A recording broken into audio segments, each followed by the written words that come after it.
All right, welcome back everybody to Impact Debates. My name is Amar Pradhan. I'm a partner at Mobility Impact Partners. Mobility Impact Partners is a coalition of mobility stakeholders that works to identify common challenges, find solutions, and invest in those solutions. We teamed up with Barclays, Carnegie Mellon University, and others with guidance of the American Debate League to create today's program. The resolution for today's debate is, will autonomous vehicles become mainstream within the next 10 years? Arguing that AVs will be mainstream is Brad Templeton. Arguing that AVs will not be mainstream will be Professor Raj Rajkumar. The debate was moderated by Dan Levy, who I'll introduce shortly. Before we get started, there are a few housekeeping details to go over. Please keep yourself on mute and video off until the end of the debate. This session is being recorded and we'll post the recording at impactdebates.com. The debate is on the record and members of the media are free to use the material. In that regard, please note, very importantly, that all the participants here are today here in their individual capacities, not as representatives of their organizations or companies. There will not be a question and answer opportunity for the audience during the debate, but please stay on afterwards.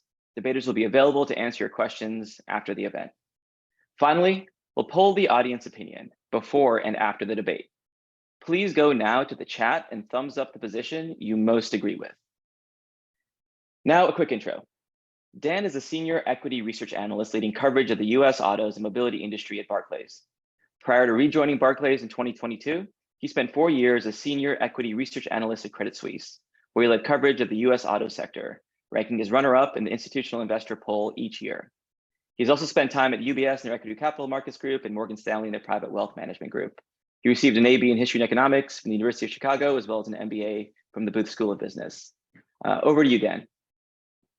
Great, thank you, Amar, and good morning or good afternoon or good evening to you wherever you might be.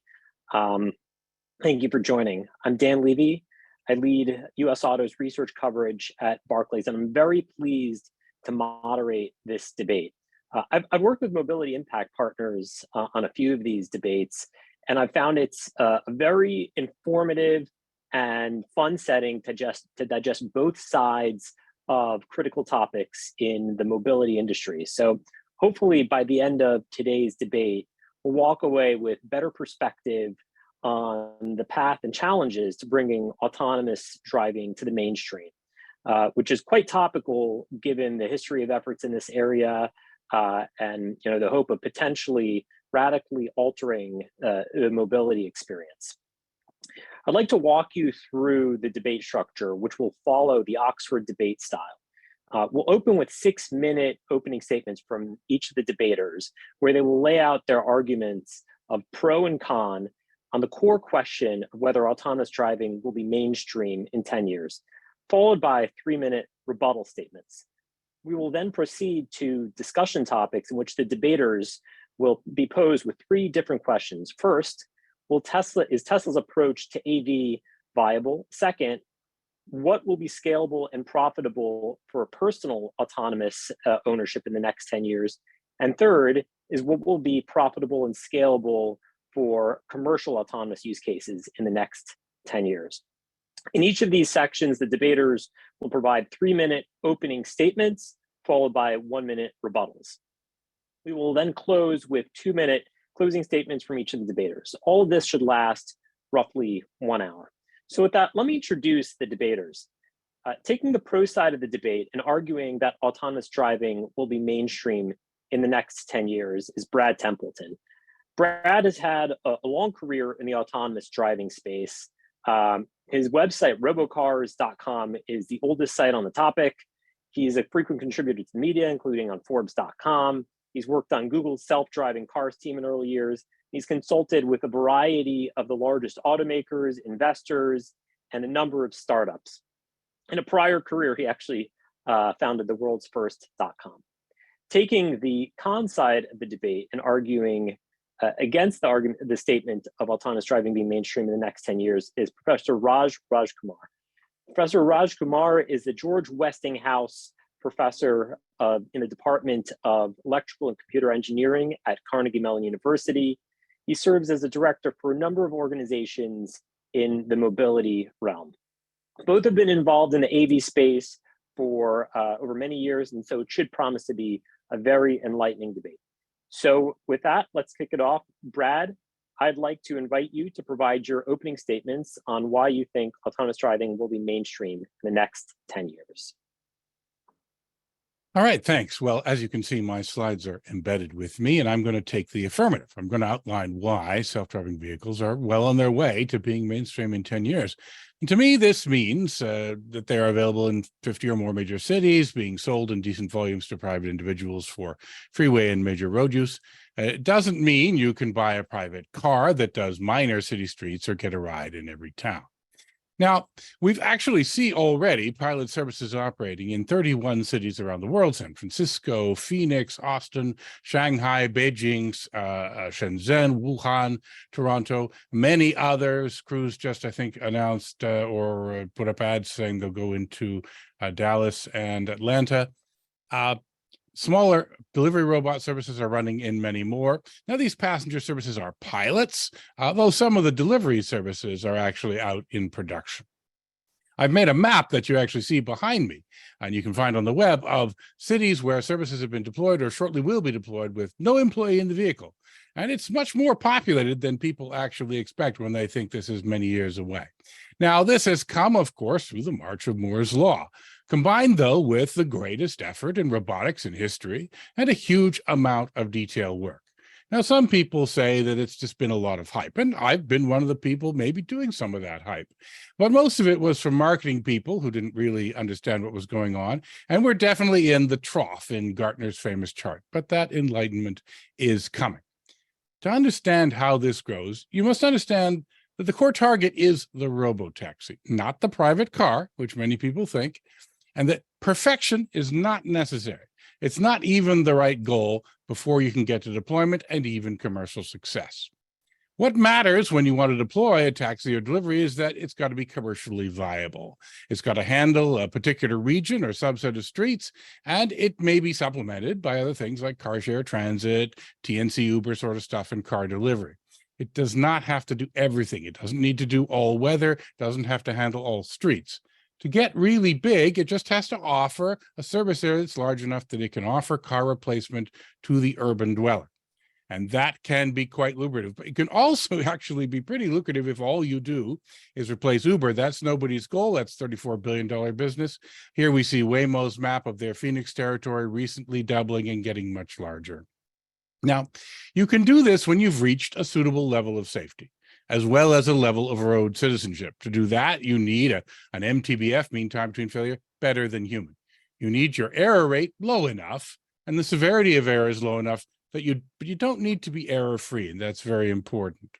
Now, to solve this, one basic approach that several of the teams have followed is just to have seen so much of road traffic in your areas in millions of miles of testing and billions of miles of sim that the frequency of surprises is low. You'll never get rid of surprises entirely, but you can cut their frequency down. And even though corner cases don't just happen on the corners, you can measure how often you are surprised, and you can also measure how well you handle surprises. And you won't handle them all, but you can see how well you generally do and get your MTBF low enough and be ready to pilot, which they are, and then to deploy. Now, multiple companies have already reached that level, as I said, at least on safety, and they're working on reaching that level in road citizenship. Now, they've made a raft of great tools to get this confidence. Amazing LiDARs with great resolution, performance that will never miss something that's there, imaging radars with velocity detection and weather penetration. This video shows Waymo's LiDAR view showing flagmen on a road closed without, and by the way, this car handled this situation without the use of remote assist in order to understand the police officer and turn around. Now, computer vision isn't ready for prime time on its own. It's improving rapidly, though, and improving in the most important task of prediction. And it's dropping in price. They're all dropping in price and soaring in performance. Even if you don't believe them today, it would be foolish to bet against them just a few years from now, let alone 10 years into the future. Now, Waymo is the leader. I worked on that team, as was mentioned a decade ago. I continue to be impressed by them. Cruise is a little bit behind, but it's also reaching milestones. We've also seen the press over both teams having stall outs and mistakes in San Francisco with emergency workers blocking traffic and being confused, or even having to wait for a rescue driver when the team doesn't trust the remote assistance to be 100% safe. Now, these seem silly and make it seem like they're not at all close to ready. But the truth is, this is actually what you want to see. The cars are on the roads to find mistakes and fix them. Yeah, Waymo paused trucking yesterday. We'll talk about that in the later section of this debate on commercial services. Now, nobody's been hurt by Waymo, and Cruise does have had a small number of minor injury accidents, but they still have a better safety record than human in their unmanned operation. The great thing about robots is that, unlike people, they don't repeat the same mistake twice.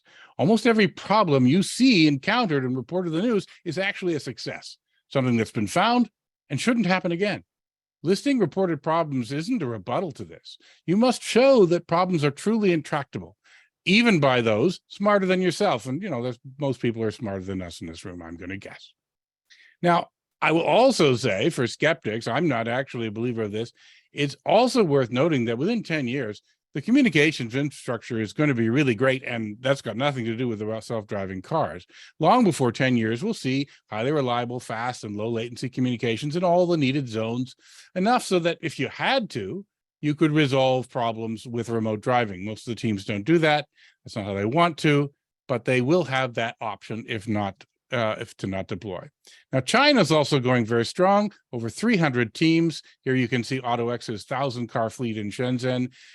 You'll see the United States and China more than anybody else. I'm not a fan of infrastructure approaches, but the Chinese do that infrastructure. So back to the core thesis. The reason people don't think this technology will succeed is they define the problem as harder than it is.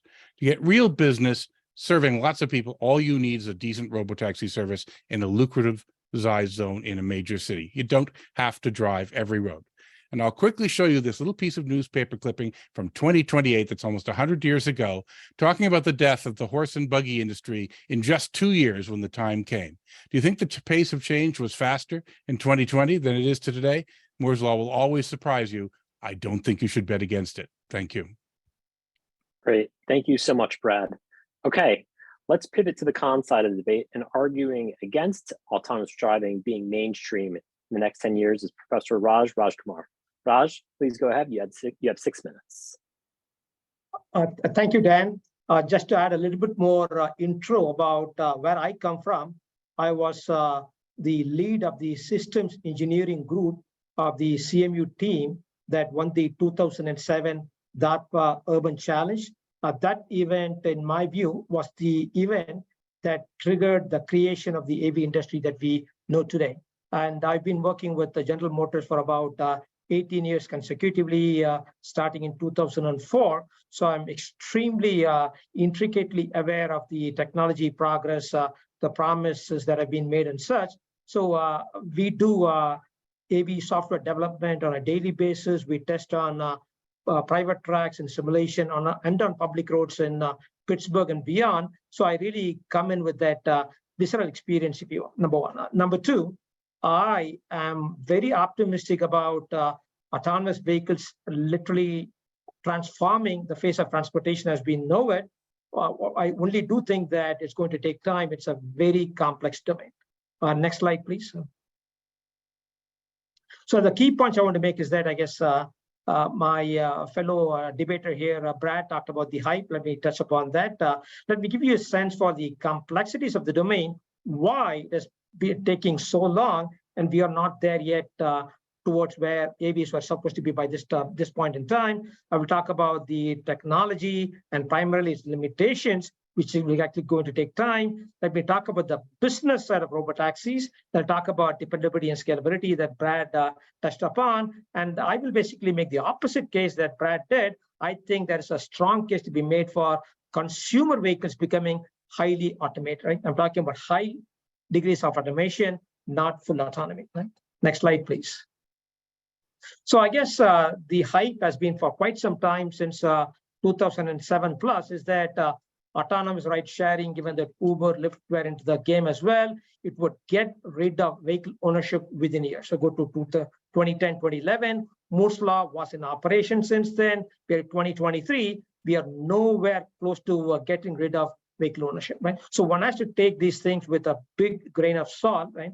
Moore's Law really is really on the semiconductor side of things. Things get faster. Things getting faster does not mean that we'll actually accomplish the intelligence required to basically drive a vehicle autonomous. They're completely two different domains. If your raw performance is alone not sufficient, right? We need to basically make functional paradigm changes, improvements, enhancements. So the reality is that today we are 16 years since the 2007 Darpa Urban Challenge.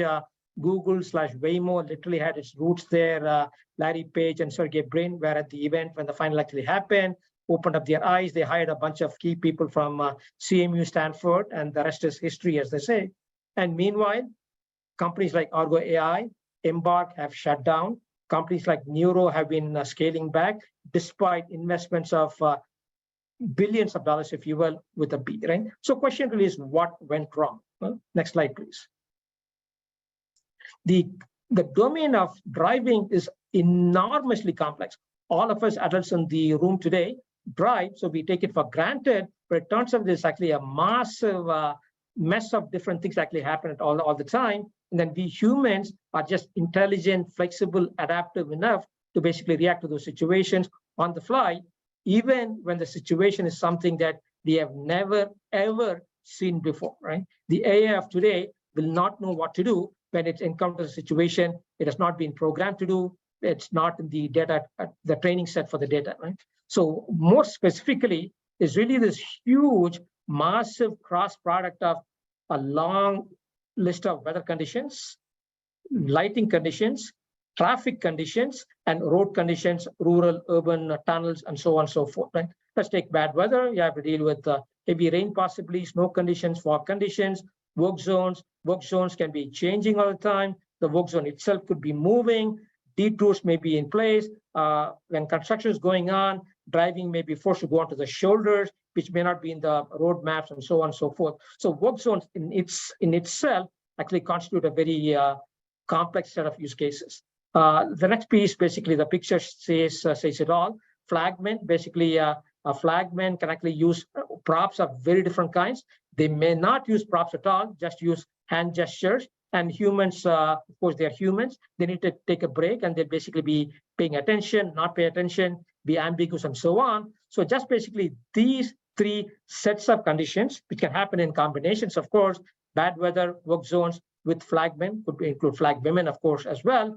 These are very hard problems for computers to solve anytime in the near future. So we have to be very cautious about what we mean by autonomy. Full autonomy is a long way away, right? All these robotaxi companies, therefore, are restricting themselves to regions and cities where the weather is good, where the lighting tends to be good, and then when these quote-unquote edge cases actually happen, they basically say, hey, we're going to basically lend remote assist, or basically have the vehicle just basically wait there, send out a physical group of people to basically retrieve the vehicle from there, and so on. Right? So yes, we have various deployments, if you will, but they are not where they need to be scalable and to make money and become a viable business.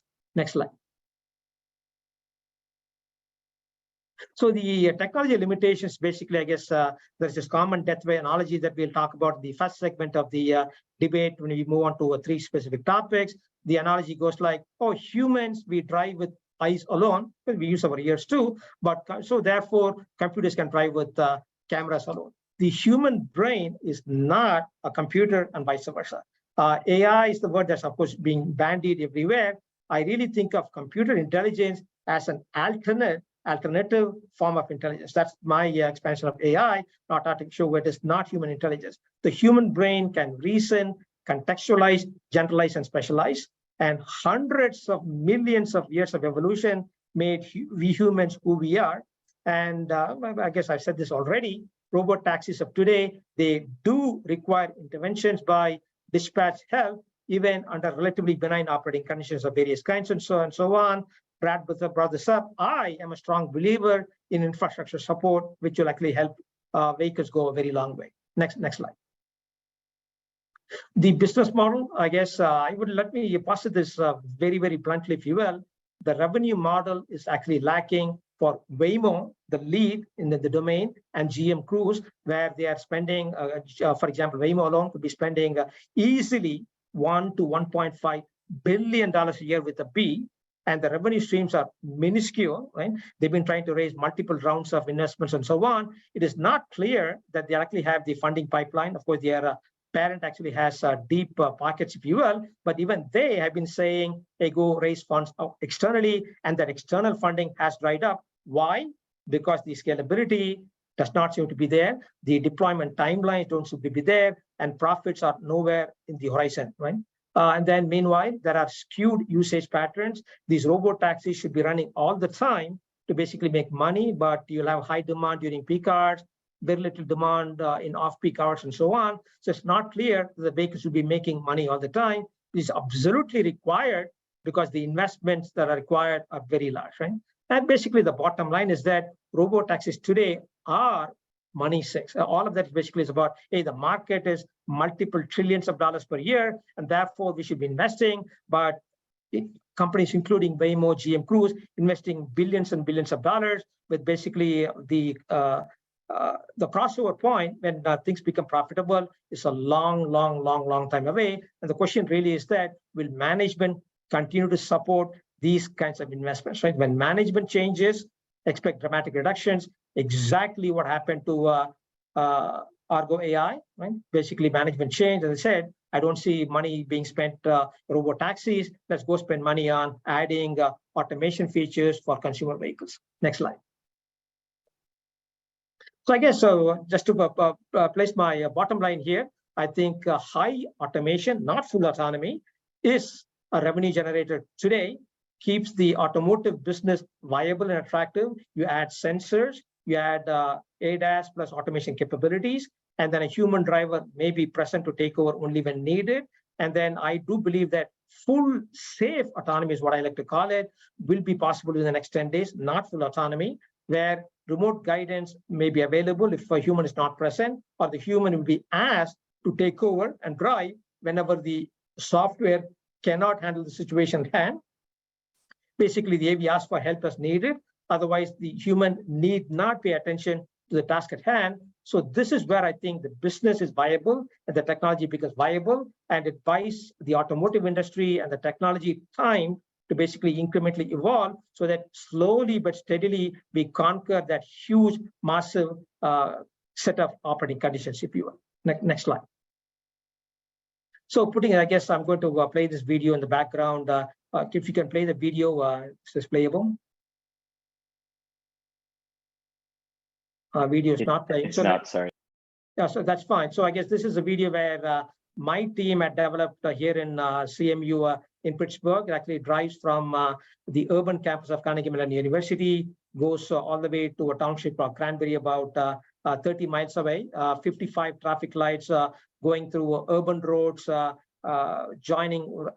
merging into a highway, taking interstate highways, taking exit, going through 3 different business districts, and so on and so forth, and does it fully autonomous, if you want, right? So I'm fully aware of what the technology can do today. Actually, my group actually that developed it, but I'm also extremely circumspect of basically overgeneralizing that, saying that, hey, we can do this in all sorts of conditions and make money in the time frame that we are talking about. So let me wrap up at that point, and we'll go back to a rebuttal phase, I guess. Thank you. Great. Thank you so much, Raj. Excellent. So I think we have two different approaches here. I think you're both saying that there has been very clear progress. Brad's saying there is more of an opportunity we're getting here. Professor Rajkumar, you're arguing a bit more opportunity on the consumer side and just tempering expectations and thinking about some of the practical sides of this. So we're going to go into a rebuttal portion. Brad, you have 3 minutes to issue rebuttal comments to Professor Rajkumar. Okay, well, I mean, I think it's good that I showed the Gartner hype cycle, because this is the pattern of history. We see a few things not working.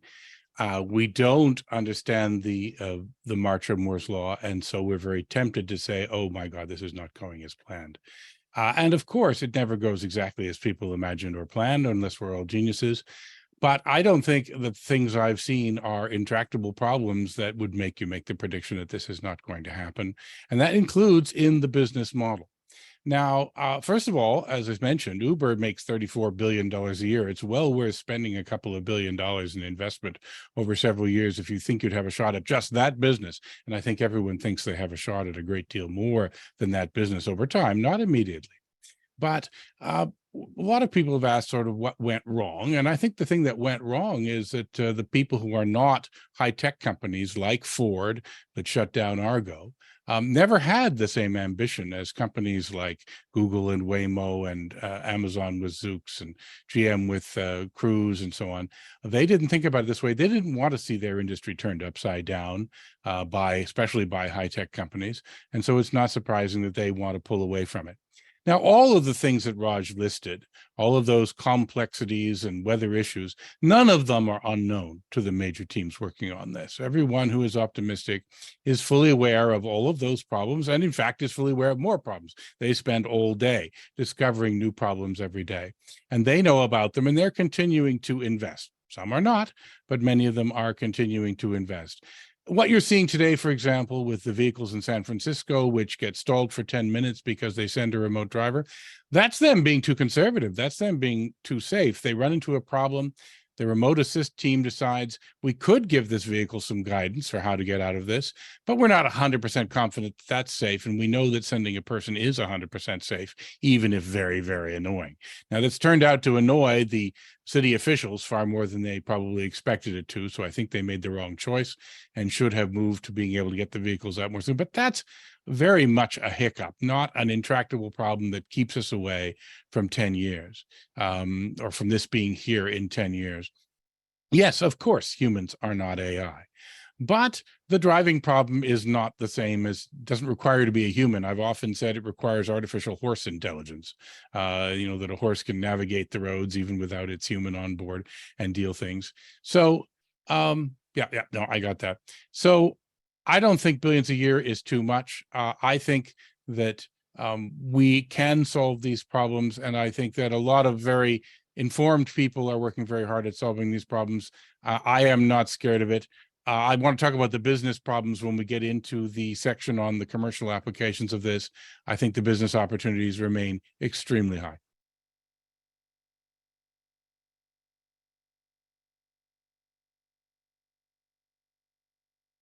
Great. Thank you. Thank you, Brad. Okay, Professor Rajkumar, you have 3 minutes to issue rebuttal. Thank you, Dan. Thank you, Brad. So let's separate this into really two orthogonal dimensions. One is the tractability of the problem, which is really technology oriented. Let's then talk about the business and other related aspects here. So on the tractability side, so I'm a technologist. I've been working on intelligent autonomous vehicles, connected vehicles for a long time now, 19 years and running, if you will. I am very optimistic. I'm very bullish because that's what I do for a living on a day-to-day basis myself, right? So I do believe it's tractable. But I guess what I am saying is that the domain is so complex that it's going to take time, right? We have already spent 16 years since the 2007 challenge. We need more time. So human intelligence evolved literally over hundreds of millions of years. Don't expect to basically get that level of intelligence, something equivalent or better within 5, 10, 15, 20 years. Give us more time. We will accomplish that. We will be able to drive safely, if you will, autonomously, vehicles driving themselves, maybe with support from the infrastructure, and we will save lots and lots of lives. So that is what drives my work itself. We can actually save lives, minimize injuries, and so on and so forth. And meanwhile, people who cannot drive will be driven around autonomously and so on. Their quality of life will go up. So I'm very bullish about the tractability. It's only, of course, a question about the timeline itself. Going back to Brad's chart, if you will, it really has to be extended towards the right, if you will. We will get there eventually, lower than the hype, if you will, but we will get there. So it is tractable, but it's going to take time, primarily because the sensors need to become cheaper, more capable. And meanwhile, I think we probably need to bring in even more sensor types and so on and so forth. So that's on the tractability side, we need time. On the other side of the business side, which is where the pressures are coming from, all these companies, including GM, Cruise, and Waymo, they need money to keep the development process up and running. Right now, their revenue streams are minuscule compared to their expense infrastructure. The question is, how long can business put in the dollars, hoping that money will actually turn up some 10, 20, 30 years down the road, right? So really, that's a question, if you will. I worry about that so much so that the U.S. Department of Transportation is worried about, hey, venture capital has begun to dry up. Does the government need to step in so that we can actually keep pace with the Chinese and so on and so forth? And because it is transformative and beneficial to the transportation industry. I guess there are other issues like, of course, regulatory aspects, if you will, societal acceptance and so on. So it's basically that complete list of things that need to actually fall into place before it can happen. So let's not exaggerate, let's not hype it again, let's basically keep it promising. Thank you, Dan.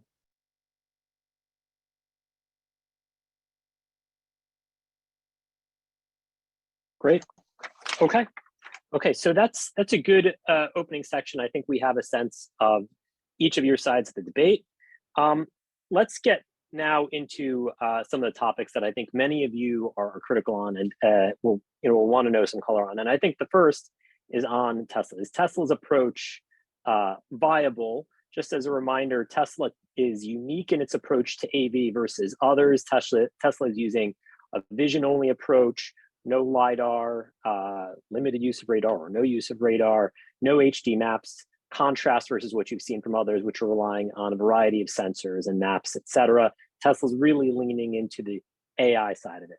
So Brad and Professor Rajkumar, you each have 3 minutes to provide your response to this question. Brad, please go ahead.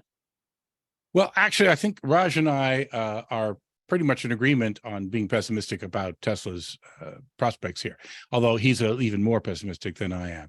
So I own a Tesla, and I've written some or made some very scathing YouTube reviews that those who want to see me rip new things into the Tesla can go and watch. Tesla's error is actually that they're trying to make things cheap too quickly. They're saying we want to do it with the lowest cost sensors, the ones that are already in the car, and we're hoping they make this canard about humans can do it with their eyes, so therefore it must be possible. And I keep pointing out that birds also fly by flapping their wings, but that's unlikely how we're going to design jetliners. So the Tesla approach might work. I call it a long shot bet. I mean, a breakthrough in computer vision is not impossible. We've seen a number of breakthroughs in a number of fields of AI that have surprised pretty much all of us in the field.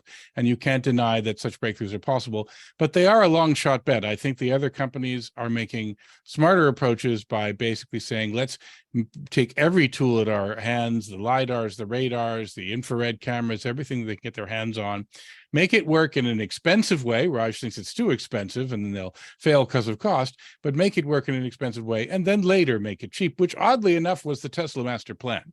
There's an irony because Tesla built itself by saying, let's build a very expensive sporty car and see what we can do with that, and then let's make it cheap later. Now, I will give one interesting shot to some things that Tesla does that I think are very smart and could give them a victory if they can pull off this technology bet. They've pre-sold 500,000 people a self-driving car that doesn't exist, charging them up to $15,000 each. That's a pretty remarkable. In fact, that's more than I expect it to cost in the future to retrofit existing cars to have self-driving ability in terms of adding the sensors and compute that you'll need to do. So even if Tesla completely fails with their computer vision project, they can buy some team that gets canceled because their owners followed Raj and said, we're not going to pay for this anymore. They can buy one of those teams and then start retrofitting their cars for $5,000 or $8,000 and still have another $8,000 in profit when they sell it to them. So that's an interesting position. Nobody else, Raj says nobody's making money at this. Tesla's actually making money. They're selling something they don't have, but they're making huge amounts of money selling it. So it actually gives you some hope for the possibility they might be able to do something. But nonetheless, the approach of trying to do it cheap first seems like the wrong approach. And that's why most of us don't believe they're a serious contender right now. Great. Thank you, Brad. I know both of you are on the same page, but Raj, maybe you'd like to provide some other sides to this question. Go ahead. You have 3 minutes. Yes, I guess as Brad pointed out, when Tesla wanted to introduce the autopilot and so on and so forth, which are, of course, obviously misnomers, the only way they could have done it is using cameras because LiDARs were too expensive, right? So that's the only way they could do it. And that cameras only spit out numbers corresponding to pixel values and such. So you need to basically have vision processing, AI to do that. And let's all be clear on it, right? AI has gone through multiple phases, remarkable accomplishment over the past 10 years or so, but the best AI technology out there will produce false positives and false negatives, right? There's no way around it, right? So you feed all kinds of data, if you will. Tomorrow, you can see a set of data in the real world that the training set never had, because it never had happened before, right? A new look of the roads, of the structures, vehicles, and so on and so forth. So AI will always basically be problematic, right? As it currently stands, we can, of course, and the AI community, for example, thought about 4 years back, oh, we are making so much progress. In 2 years, the AI driving problem will be solved. Okay, now go talk to them. They'll say, not even how it's going to happen in 10 years. So expectations blow up initially, but the reality is really far behind. So I think without LiDARs and radars, I would urge everybody online who's using a Tesla, please be extremely cautious. Do not assume that Tesla vehicles can drive themselves. They will not, and be, I guess, do the right thing for yourself and for your family, right? So that's just there. It is just level 2 technology, and will be likely level 2 technology for a long time to come, as long as they use only cameras, right? Just be very careful about that. With respect to the other thing that they do is that they do not use HD maps, right? I turn out that I actually tend to agree with it to a quite a degree. Having HD maps, which is what GM Cruise seems to be using, what AMO seems to be using, is not very scalable because the world changes all the time. Seasons change all the time, if you will. So I do actually tend to agree with what Tesla is doing, to at least to a certain degree there. But you do need map information, lane level information, but not the high definition resolution that's required of maps that many people have in mind. So with respect to, I guess, Tesla buying out a different company and so on and so forth, we all know, I guess, the person leading Tesla, I would be blown away if he basically gives up on his ego and goes buys out a different company and says, I was wrong then. So I don't think a person like that will ever admit that he was wrong. Back to you, Dan. Great. Thank you, Professor Rajkumar. Okay, I think you each have 1 minute to provide rebuttals on each of the sides. I think you're sort of on the same page, but there's a little bit of a nuance. But go ahead, Brad, please provide your rebuttal. You have 1 minute. Yeah, we both said the same thing on that. Actually, believe it or not, now Elon has certainly gone crazy with Twitter, I'll tell you that, but he actually is able to change his mind on things. He's very slow to do it sometimes, but he blew up his Starship rocket by not having vents underneath it, which everyone says should have. He's definitely going to change his mind on that. There's a bunch of things. We've certainly seen that happen in the rocket space, less so in the car space, but every so often it does happen. And I've known the people who work with him. So I don't think that's out of the question. Whether or not, I think the LiDARs are actually already quite cheap, especially ones from China. They're coming down to prices which will not be a barrier to anyone making a robotaxi. They're still expensive for consumer cars, although there are already several consumer cars that have got LiDARs in them in order to do various ADAS functions. So I don't think we're actually that far away from having LiDAR at a consumer price. So there's they might change their mind. Oh, just very quickly about maps. Tesla does use maps. They just pretend they don't. Maps do scale just fine. We'll talk about what some of the companies scaling maps have done later if you want. Great. Thank you. I think we'd all be very fascinated to actually see if Tesla pivots on the LiDAR side.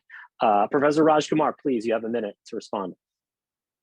Thank you, Dan. So I think Brad and I are pretty much on the same page, if you will. I think LiDARs are being deployed in consumer cars in some of the Chinese models, if you will. That needs to be, they need to be installed in US cars and European cars as well. Couple of things. One is that it's not clear that the LiDARs currently being deployed are robust enough to basically last for several years on bumpy roads. That's not clear. Some of them have been failing at a much higher rate than would be acceptable to a consumer, number one. Number two, I do believe that most of the current LiDAR technologies out there will hopefully die. And I think what will end up being present is basically optical, optical semiconductor technology. Basically, all the technology required basically will be in a single semiconductor CMOS chip, if you will, with 0 fibers, and therefore likely be very cheap to manufacture, very compact, very nice form factors and so on. And the cost will end up probably being of the order of a few $100. We're talking $300, $400. That's the price point when things actually become very, very attractive. Thank you. Great. Okay. Interesting. Very interesting. Very topical, especially given the investment, the discussion within the investment debate. Okay. Let's pivot to our second discussion topic. And the second topic is, will there be scalable and profitable AVs for personal ownership in the next 10 years? We've seen, a lot of pushes on this front. We've heard about GM, offering consumer AVs. Obviously, we just talked about Tesla, but that's obviously consumer application. Mobileye, another entry in the field, they're talking about consumer AV applications. So go ahead, Brad, you have 3 minutes to provide some context, some color on this topic. Well, actually, even though I was a bit of a high priest of that for a long time, I have moderated my view on that. I don't think that the consumer full self-driving robocar, as I call it, is a super viable product in the early days. But I think is viable will be a vehicle that can drive the major roads, not the long tail, basically, the highways, the arterial roads, that the commuter can take the car to an arterial and then it can do the job until it gets to the end of the freeways and arterials. And of course, we have seen Mercedes for sale in Germany and now in Nevada, a car that will do the full driving task on a highway at traffic jam speeds. Now, that's a much easier problem to handle traffic jam speeds, but they keep promising that they're going to have a vehicle for you to do Autobahn speeds very soon. And I don't think it's too much of a stretch to suggest that this could commonly be available in 10 years and become mainstream, the subject of our debate. So that is a viable product. That's something people will pay for. It's a premium product. It'll start in luxury cars and move its way down. It is what Tesla also feels it's making, although Tesla's trying, as I say, to do this city street product as well. So I think there'll be a market for that. The robo-taxi is actually an easier product, even though it has to drive all of the city streets, which is difficult, because you can constrain where it drives as long as it's commercially viable. A taxi that'll only take you around Manhattan is a viable product, even though it has to deal with all the small streets of Manhattan. You cannot make a Chevy Tahoe that only works at Lake Tahoe. That's not a product that anybody would buy. It's no good to have to build one city at a time. The robotaxi business can be built one city at a time, and that allows it to be a viable, growing business that can be made profitable region by profitable region, starting where there's no snow, for example, if you don't think you have the ability to handle snow. You can't sell a car across the United States if it doesn't have the ability to handle those weather conditions on all the roads that you warrant that it will sell on. That actually makes it much harder. And it turns out that the commercial value of driving that long tail of few streets isn't as high as we would like. People mostly want to get their time back from a product like that. It's not doing all of the other great things. It does hopefully provide you better safety, but it's not doing the ability to have a cloud of cars that can suddenly serve people and create a whole new style of transportation, which is the real long-term goal we're after with the robotaxi. So it can happen. I think it will happen, but it won't be if people are imagining it a car that can drive them everywhere. What it will do, though, possibly, is be able to drive short local distances to park itself in nearby parking lots or stand there, as I call it, or also to recharge itself. Cars that recharge themselves are actually a very interesting product with a lot of consequences for our energy system, and I think we could see some great stuff there. Great. Thank you, Brad, Professor Rajkumar. And I think, you noted it in your initial comments, a push toward the consumer side of it. So please go ahead. You have 3 minutes on this topic. So Dan, I presume this is only about the private vehicle space. Brad touched upon the public space, which is also the next question as well. Anyway, I am very bullish about the private vehicle space in the sense that consumers today pay for safety packages, ADAS packages, and quote unquote automation features like Super Cruise, Blue Cruise, autopilot, the misnomer FSD, and so on and so forth. And people buy the automatic emergency braking, ADAS, all those features. So it is a well-known money-making business today, right? And once you basically add for example, LiDARs, even more radars, and basically add some processing capability, the driving features, functions can be significantly enhanced, right? As Brad said, yes, we should be able to drive on highways, arterial roads, and I don't see any fundamental problem basically having these vehicles drive down the side streets as well. The side streets, the speeds are lower, and therefore the risks are lower. And with the LiDAR in the picture, radar in the picture, through cameras and infrared, you can actually see in the dark, react to it. So I do believe that the scope of automation functionality will keep increasing. Right? So number one, there are two elements which go hand in hand. One, these are both viable, technically speaking. Number two, it's financially feasible, right? Because you are making money off of it. You're not basically betting on something in the future, which may or may not happen within the timeline that you're seeking, right? So those two elements, I think, which will actually help. And meanwhile, with these vehicles out there driving, collecting data, collecting experience, if you will, we can keep moving that frontier forward. And when you run into edge cases today that you cannot deal with, the human steps in from the vehicle or remote assist kicks in. You may actually pay a subscription fee for that service. Or if you are in the vehicle, you take over, you're not paying attention, but when the vehicle calls for help, you basically step in and deal with the situation. And as we learn more and more, we basically keep expanding the frontier. And one fine day, we will reach what I call full safe autonomy, not full autonomy, but full safe autonomy. Aviation is the safest mode of transportation today, primarily because planes refuse to take off when the weather is bad. They refuse to land when the weather is bad, right? Those are very classic examples that the FAA has put in place for a very long time. The same thing will happen. The vehicle, the autonomous vehicle will actually be self-aware, so to speak, know that in these conditions, it is not safe for me to drive, and therefore I will not drive. The human can take over, or I will pull over to the side and stop. So that full safe autonomy, I think that's actually going to be the viable piece of deployment, and that I believe will happen in the next 10 years.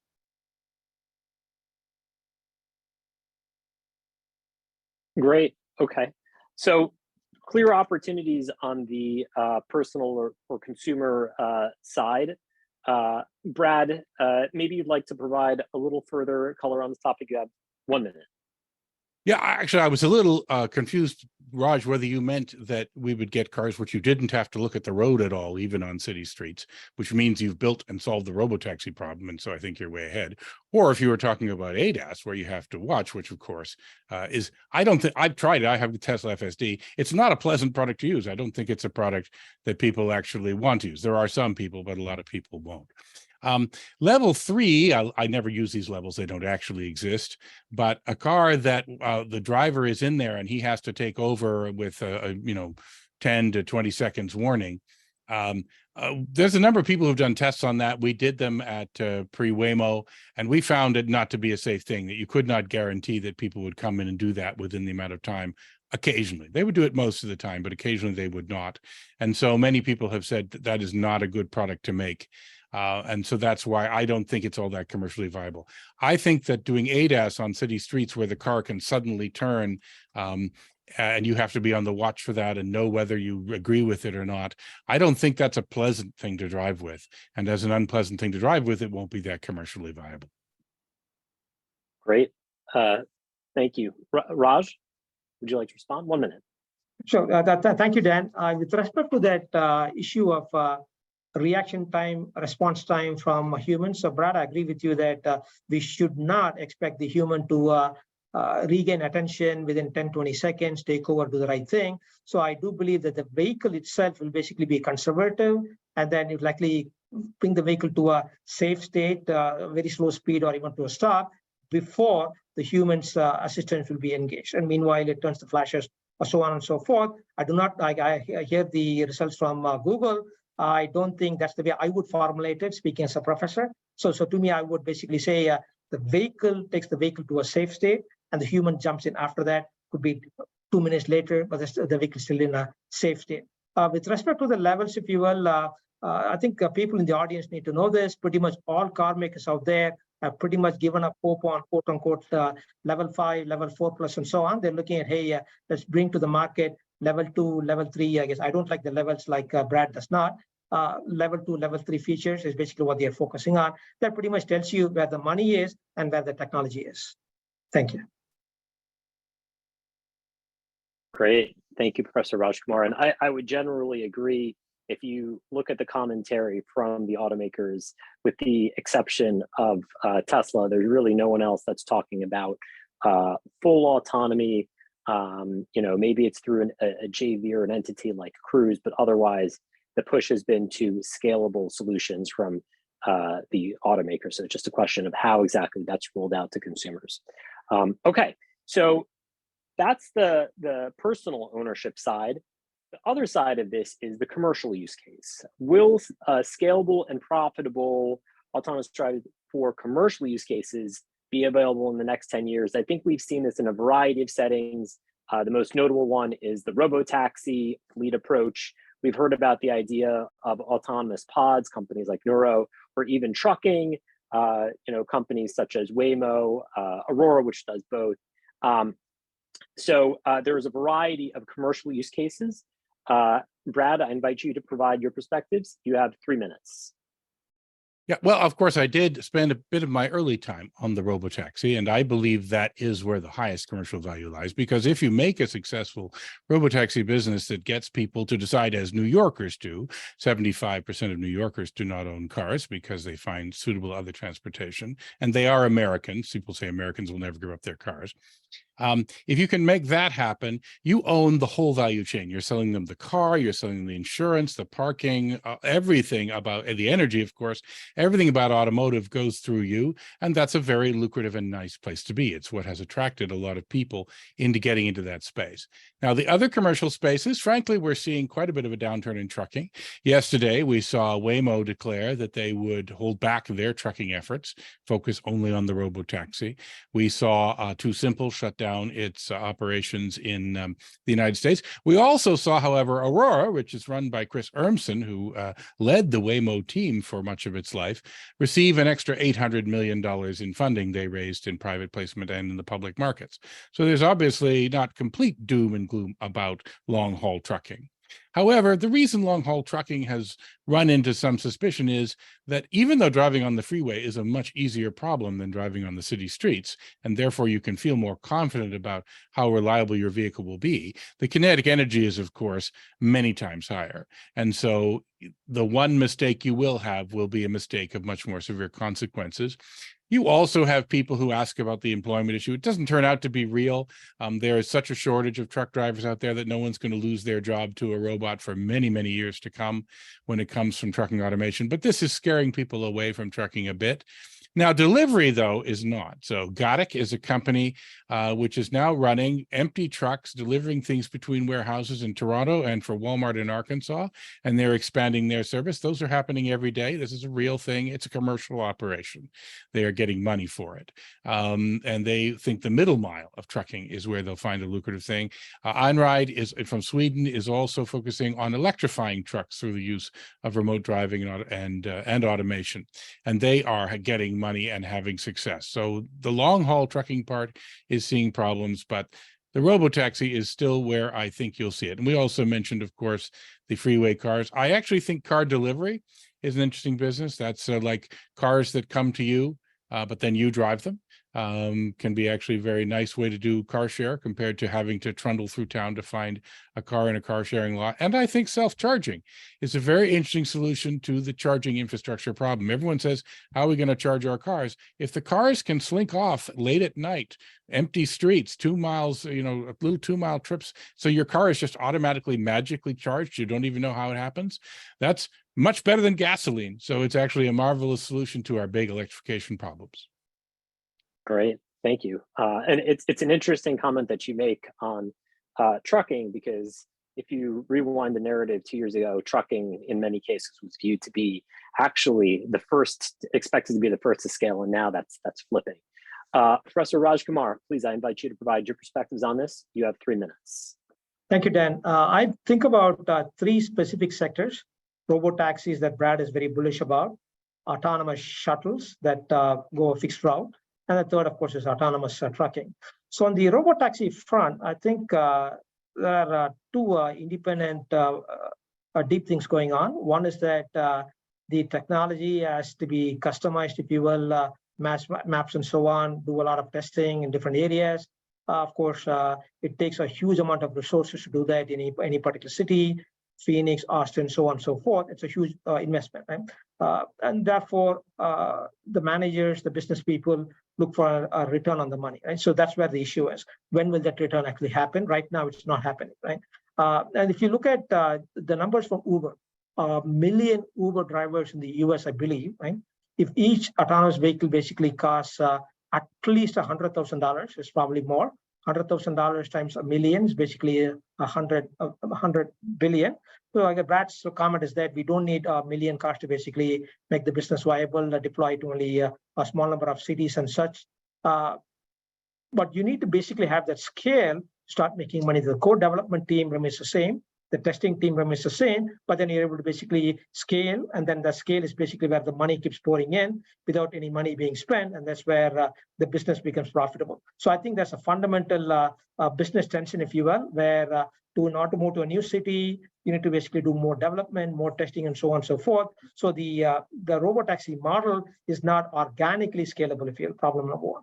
With respect to autonomous shuttles, today, the laws do not allow drivers to be taken away from the vehicle, and in which case you basically have a shuttle with all the sensing, processing components in them, and you basically have a human driver supervising the driving. It basically becomes financially not so attractive. Right? You actually have the vehicle, which is expensive, and the human already. So I guess it remains to be seen how that plays out. Companies like Mere Mobility. With respect to trucking, Brad and I are on the same page.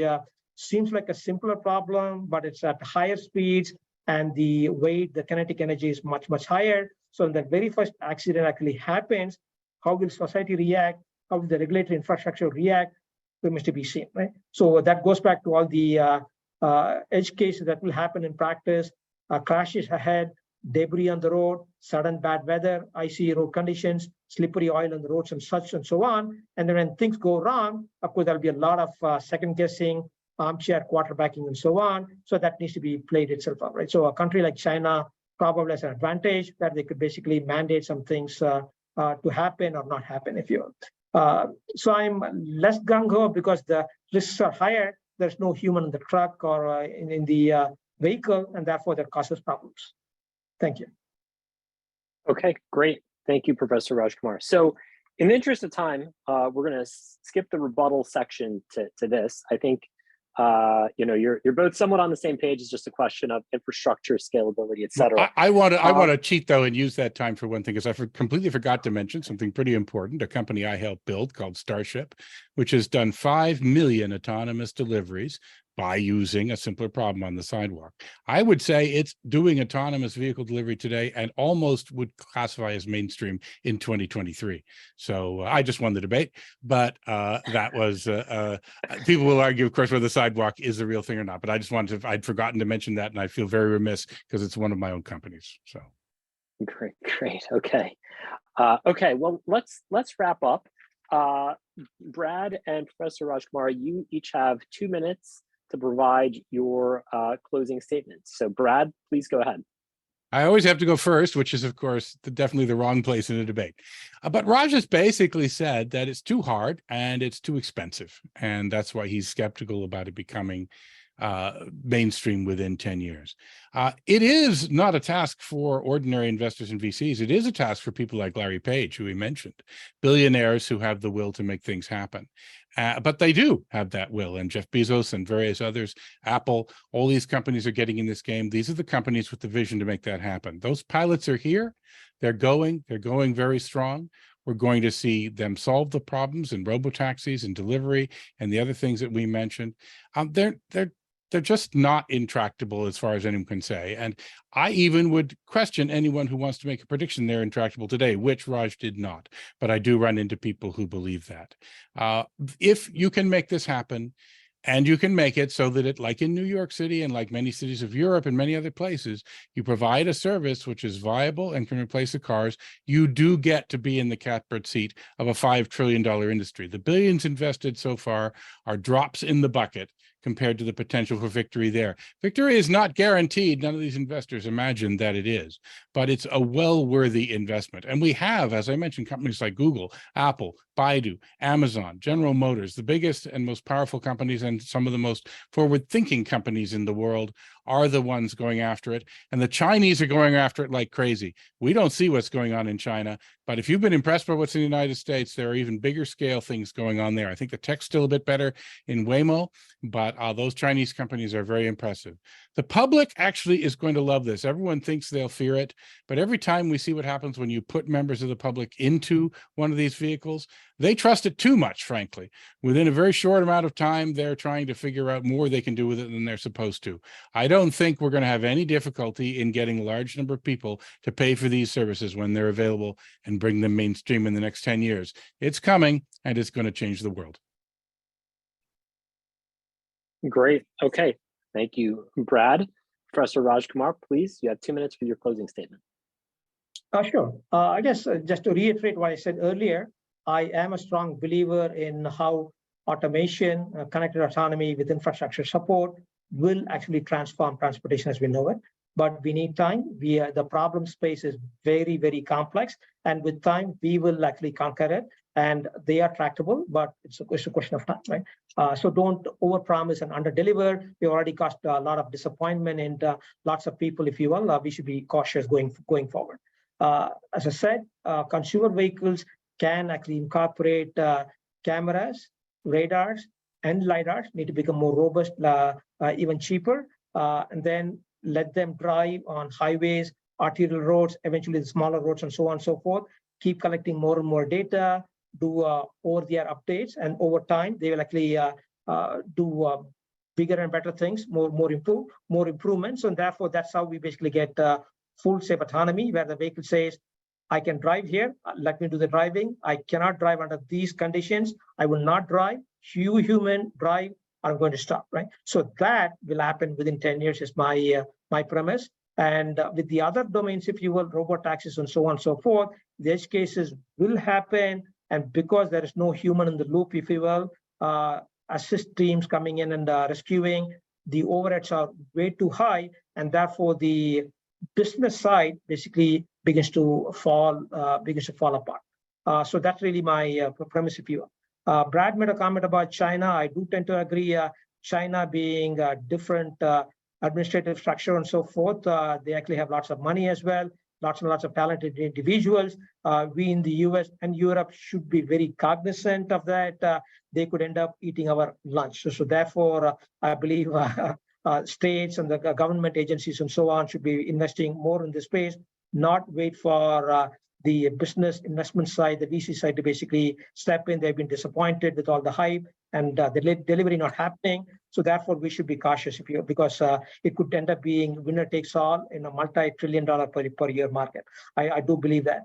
I do agree with Brad that the silent majority is waiting for the demonstration of safety in these vehicles. When that actually happens, the silent majority will adopt the vehicles.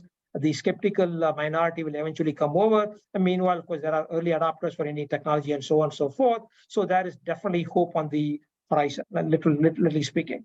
I guess all these companies, Amazon, GM, Cruise, even Waymo, spending lots and lots of dollars. Yes, they have lots of dollars, if you will. It is not at all obvious that level of investment can continue without the revenues coming in, without the profits coming in. Great. Okay. Thank you so much, Professor Rajkumar, and thank you, Brad. Very insightful debate, very enlightening. I think shedding light on both sides. And I think to me, really a question of just how do we manage, there's been clear progress, how do we manage expectations going forward? So with that, Amar, I'll hand the mic back to you. Thanks, Dan. Thank you all for joining today. Before we go to the reception, please take a moment to go respond to the poll question in the chat. When we started this debate out, it was about 50-50 split between pro and con. Let's see what we get after the debate, whether we changed any minds or anything else. It's a bit of a sampling here. So I really want to thank Brad and Raj for agreeing to take so much fire today and for helping us understand a really complex issue. Also like to thank Dan for keeping them honest. Thanks also to Barclays, Carnegie Mellon, and everyone else who helped bring this together. And once again, thank you all for joining us. So please stay on to speak directly with the participants. I'll be opening some breakout rooms. You can either choose to be with Brad on the pro side or Raj on the con side, and just to open discussion for as long as Brad and Raj are willing to bear with it. So I'll open those rooms up now. Please join us. Please answer the poll question and join us again at Impact.